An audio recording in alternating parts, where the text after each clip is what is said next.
Hello people, welcome to Kumari kitchen. ఈ రోజు special recipe నాటుకోడి ఎగురండి. నోటికి ఎంతో రుచిగా ఉండే నాటుకోడి ఎగురు మరి ఎలా తయారు చేసుకోవాలో చూసేద్దామా? ప్రాసెస్లోకి వెళ్ళిపోదాం. ముందుగా 1/2 kg చికెన్ ఉప్పు పసుపు వేసి నీట్గా శుభ్రం చేసుకుని పక్కన ఉంచుకుందాం. కడాయిలో 50 ml ఆయిల్ పోసుకొని ఓ ఉల్లిపాయ తరుగు, 5 పచ్చిమిర్చి చీలికలు, కొంచెం షాజీరా యాడ్ చేసి కాసేపు వేపండి. కాసేపటికి ఉల్లిపాయ వేగుతుంది. 50 గ్రాముల అల్లం వెల్లుల్లి పేస్ట్ కూడా యాడ్ చేసేసి పచ్చివాసన పోయేంత వరకు వేపండి. కొంచెం కొత్తిమీర, కొంచెం కరివేపాకు కూడా యాడ్ చేసేసి ఇప్పుడు పక్కన పెట్టుకున్న చికెన్ని కూడా యాడ్ చేయండి. చికెన్ మగ్గే వరకు కాసేపు కలపండి. కాసేపటికి మగ్గుతుంది. ఈ స్టేజ్లో కొంచెం ఉప్పు యాడ్ చేయండి. ఉప్పు యాడ్ చేయడం వల్ల ముక్క త్వరగా మెత్తబడుతుంది.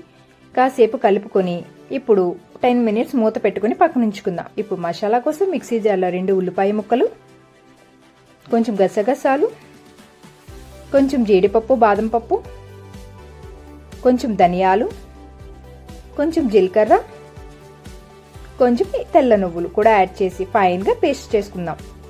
ఇప్పుడు చికెన్ మగ్గిన తర్వాత ఆ పేస్ట్ని యాడ్ చేసి కాసేపు కలపండి.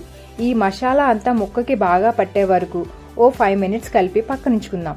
ఇప్పుడు 3 టమాటా ముక్కలు వేసేసి కాసేపు మగ్గనివ్వండి. కాసేపు అలా కలపండి. అంతే అండి. మూత పెట్టుకొని 15 minutes బాగా మగ్గనివ్వండి. కాసేపటికి చికెన్లో నుంచి వాటర్ ఇలా రిలీజ్ అవడం స్టార్ట్ అవుతుంది.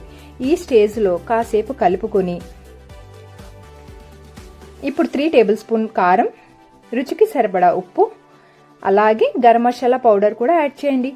యాడ్ చేసి నీట్గా కలిపేసుకోండి. కారము మసాలా అంతా ముక్కలకి నీట్గా పట్టి కాసేపటికి ఇలా ఆయిల్ రిలీజ్ అవుతుందండి. చాలా బాగా వస్తుందండి. చాలా టేస్టీగా ఉంటుంది. అంతే అండి. 30 minutes తర్వాత ఇలా కొత్తిమీరతో గార్నిష్ చేసుకొని సర్వ్ చేసుకోవడమండి.